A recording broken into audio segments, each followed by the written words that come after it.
So something I find fascinating to think about, and I'm often asked as a child psychiatrist, is the conflicts and the issues which seem to affect modern mums quite differently from previous experiences.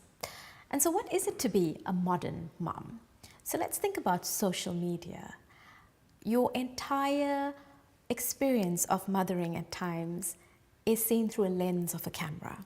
So we have a baby picture of Jill at 2 hours, Jill at 6 hours, Jill at 24 hours. That's constantly uploaded on Instagram.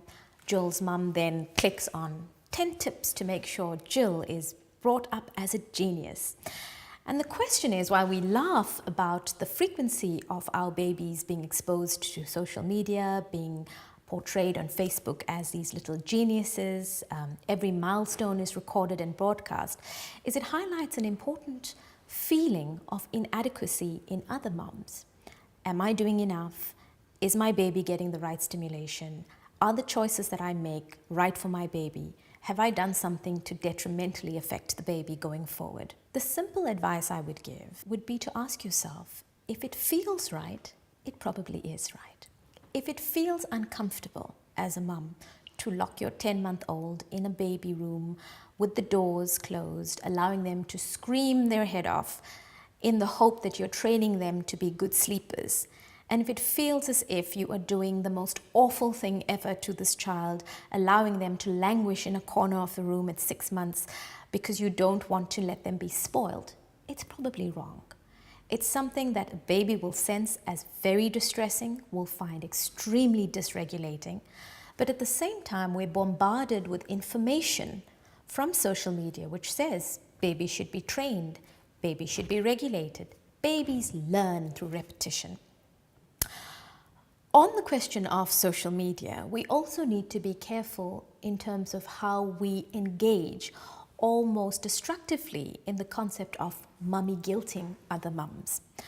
Mums may have to work for various reasons, sometimes out of choice, sometimes out of necessity. And there is no end to speculation as to whether babies do better with stay-at-home mums, whether babies do better being put into stimulating creches at a very young age, or whether babies deserve to have one-on-one caregiving in a privileged environment, shielded from the outside exposure to trauma, to environmental stresses. Again, there is no easy answer. All babies are different, all relationships are different, and all mothers are different. What really is a common thread is the intention behind it. If your intention is for your baby to be the best, the most advanced, the most privileged, then your expectation needs to be adjusted to that.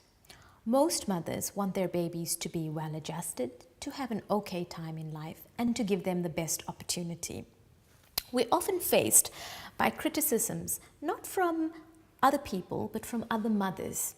Mothers who feel the need to almost criticize other mums who make choices that are different from them. Again, it brings us back to the question of what is good enough mothering? What is it that you're going to do to your baby that's going to ensure an optimal path of resilience into this child's life? It is again about being real. It is about being fair, consistent, empathic, but being able to demonstrate that people are different. People are who they are through different personalities, through different parenting styles, and different opportunities. We are not islands. We exist as part of a community, and the sooner that babies learn to socialize and accept responsibility for their own reactions to certain situations, the more it is able to adjust, the more the baby is able to adjust into school, into structured environments, into aftercare, into team sports. It's able to lay down building blocks that build resilience later in life. If we also look at parenting styles, there are often questions in terms of should babies sleep through the night? Should babies sleep in the marital bed? Should babies be separated?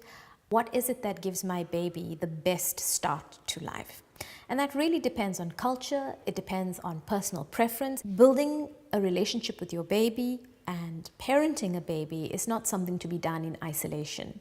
While social media will have its drawbacks, it actually offers a beautiful opportunity for mums who are isolated, who are at home, who are struggling. It offers them the opportunity to connect with other mothers. And you would be surprised to recognize that mums may have very similar experience. And being a mum in modern times often presents itself with certain situations, certain choices that may not have been that complicated back in the day.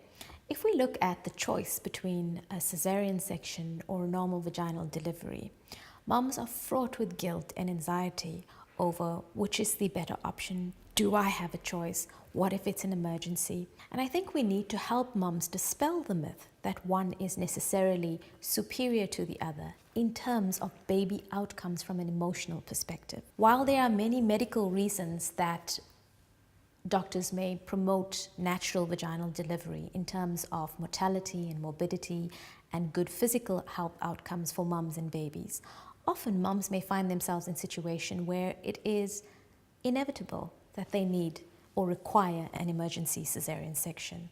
There is no evidence to suggest that a mum who has delivered a baby through a cesarean section is unable to bond or attach or provide a baby with a good, sustainable, empathic and consistent environment compared to a mum who's had the privilege of a vaginal delivery. All a baby needs is for that mother to provide an environment that is calm, that is safe, that is consistent and reliable regardless of the mode of delivery. Another reason mums often feel guilty or anxious is other mums' expectations of how you feed your baby.